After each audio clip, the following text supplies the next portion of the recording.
location. You mentioned Puerto Rico. Did you really go to all those locations, or can you talk about that?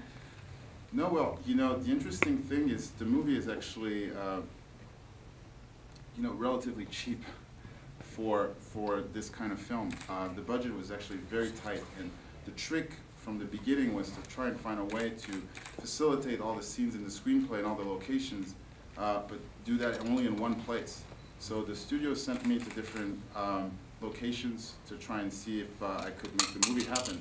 So we went to Canada and Shreveport and everywhere that had an incentive, tax incentive, of course.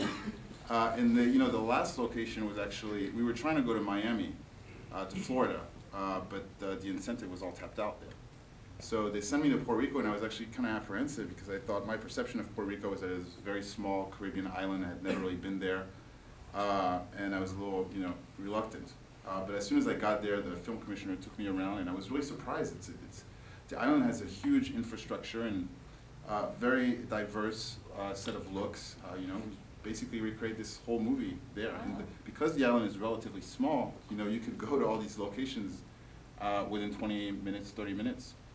And on the schedule that we were on, we shot the movie in 50 days. There was no second unit. I shot everything myself, basically. And we had to really rock and roll. And being in Puerto Rico and have the support of the community, we had almost all Puerto Rican crew. And the support of the commission there was, in fact, really helpful. And as you can see, the movie still feels very eclectic in its looks. So it was a blessing to be there. Great.